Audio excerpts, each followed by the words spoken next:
Bom dia, galera do nono ano. É uma satisfação sempre estar com vocês. Que vocês estejam bem, com a graça de Deus, e que Deus guarde todos embaixo de suas asas, né? Amém. Pessoal, na nossa última aula de religião, nós estávamos iniciando aí nossos estudos sobre o Espiritismo. E hoje aí nós vamos entrar com os dois pés aí nessa temática. Já quero deixar claro de antemão que nós estamos estudando a filosofia religiosa, nós estamos estudando os pensamentos, não estamos querendo converter ninguém a nada, ok? Certo? Mas eu não pude deixar, minha gente, de perceber algumas nuances muito interessantes na história de Allan Kardec, que depois eu descobri que não é o nome real dele, né? Que vocês também descobriram, é um pseudônimo. O nome realmente dele é Hippolyte Léon Denisard Rival, ou Rivaux, né? Vamos lá. Allan Kardec, ele era aluno e seguia muito Pestalozzi, que era um outro pensador e educador. Allan Kardec era professor. E ele adotou o pseudônimo por dois motivos. Primeiro, porque ele queria proteger a profissão dele como professor, e como ele escrevia muitos manuais para educadores e para crianças e tudo mais, ele tinha muito medo de que seus manuais fossem caçados, não é? O que realmente ocorreu. Ele era um pedagogo, ele era um professor que deu isso com unhas e dentes, a qualidade desse ensino público, né? Até que ele aí foi se envolvendo aí com o espiritismo, a psicografia, né, que é aquela parte que o Chico Xavier faz, de receber uma entidade e ela passar um recado, uma carta, enfim, para o seu ente querido, tá? Nada contra, minha gente, nada contra, cada um crê no que quer, tá? Eu só achei muito interessante a história dele, porque ele não era uma pessoa inculta, ele não era uma pessoa fácil assim de se dobrar, né? Kardec era filósofo, ele era professor, enfim, ele tinha muitas e muitas formações. Então, ele não era uma pessoa inculta, de fácil dominação, não é? Então, o que aconteceu? Ele era filho de pais extremamente católicos, que na época era a religião predominante, tá? E a partir daí, ele começou a se interessar por esse assunto, assim, por acaso.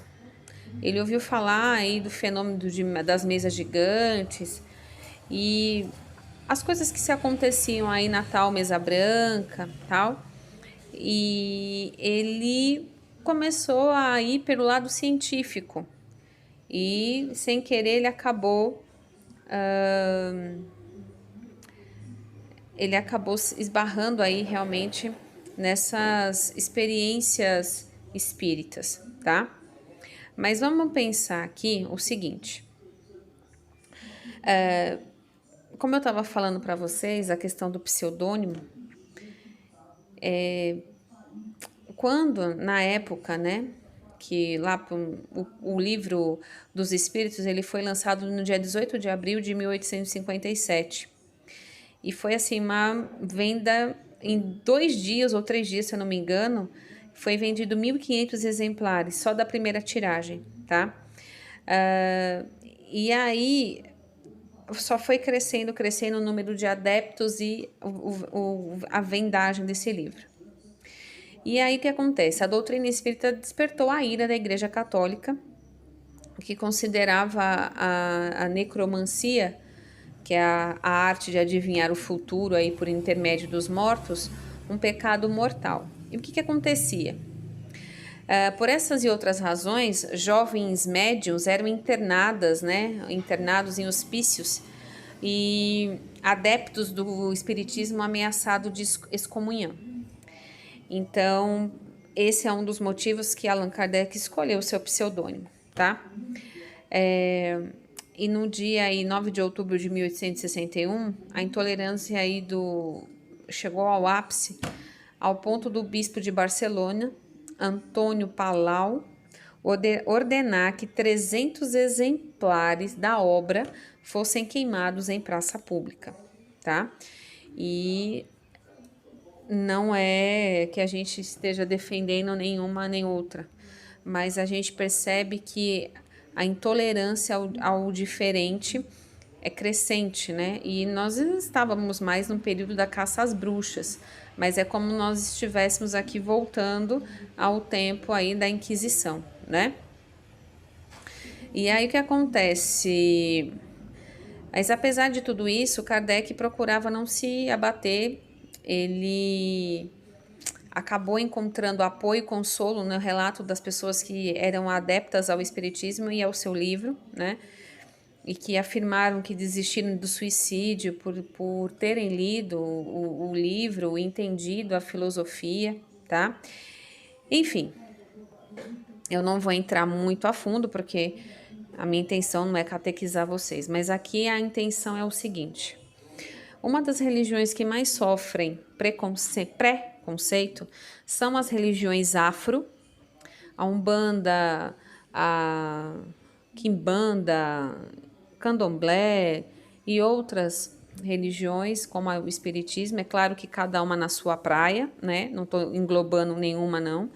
Mas eu digo assim, no geral, porque envolve esse lado mais místico, mais espírita, não é?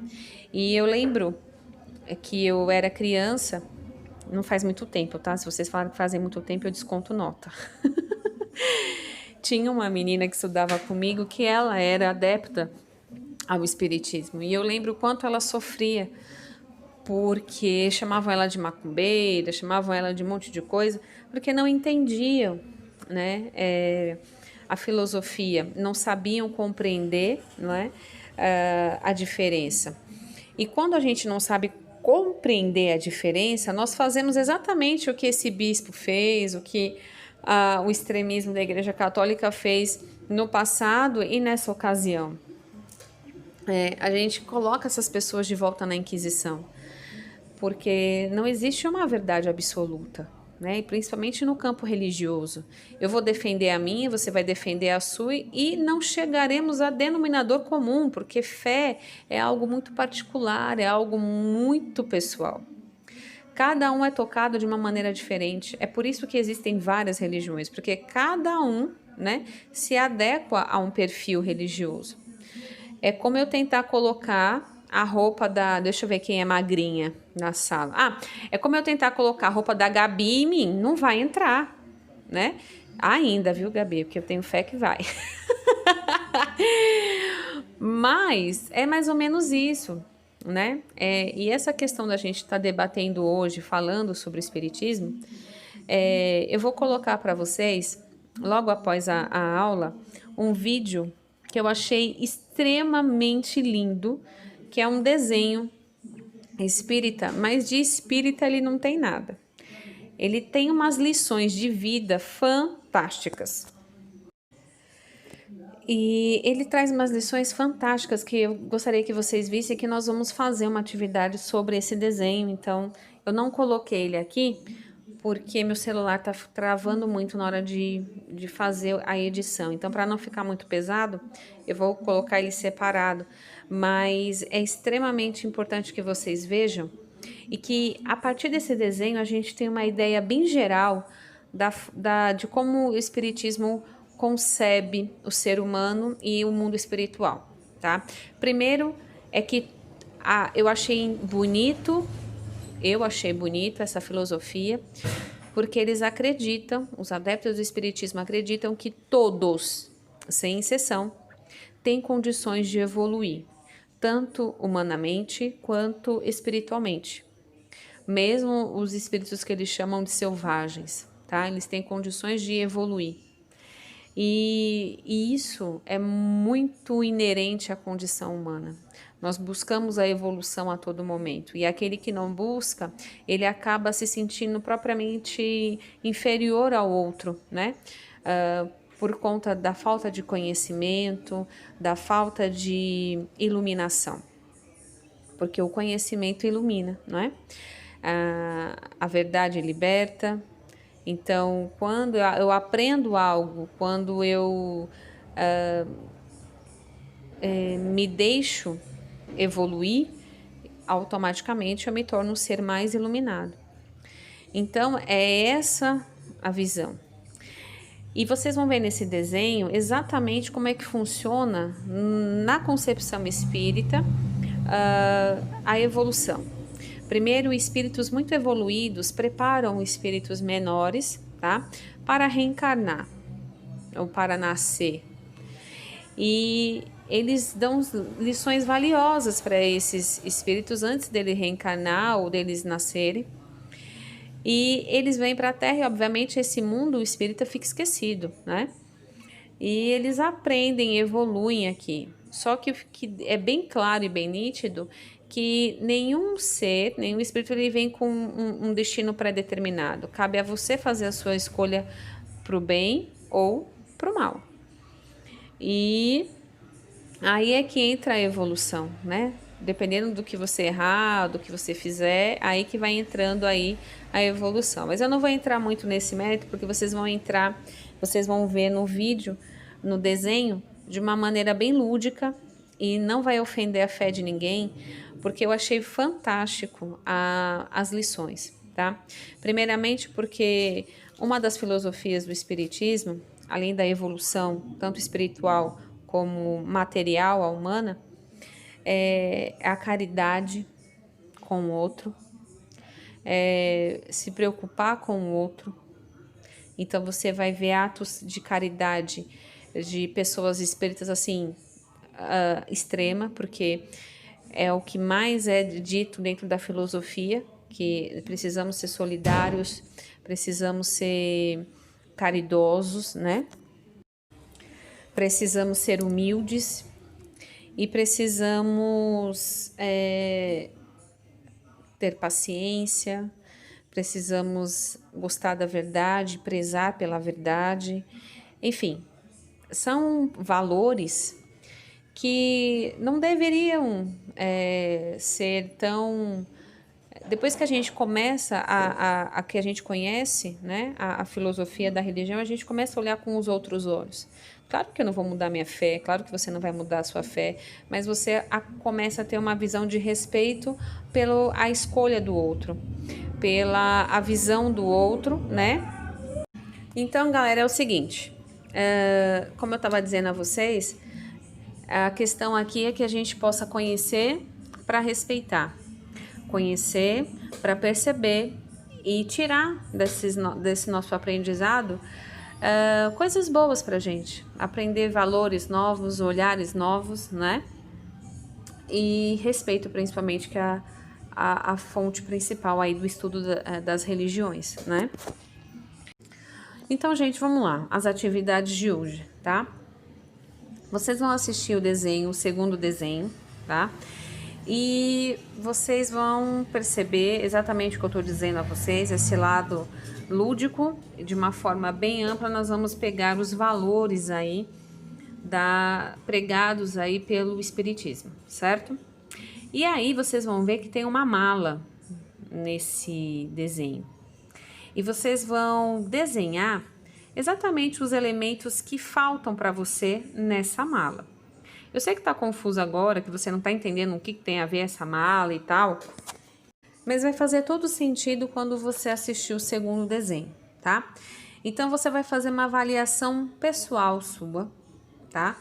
E vai analisar dos quesitos que é citado no vídeo, que eles colocam como se fosse uma mala, uma mala.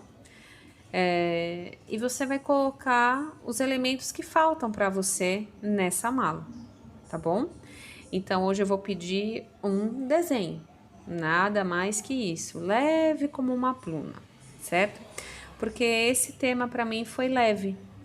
Eu achei que eu teria mais resistência, porque eu não conhecia, né? Eu achava que tinha aquele tal da hipnose e tal, que eu tenho uma certa resistência a isso, mas a filosofia em si é muito bonita, a história dele também é interessantíssima e foi leve para mim esse percorrer aí de pesquisa sobre ele, porque automaticamente eu tenho que pesquisar para poder interagir com vocês também, não é? Então, a nossa atividade de hoje é esse desenho em específico. Só que, claro, é uma atividade simples, mas só você só vai conseguir se você assistir o segundo vídeo, tá bom?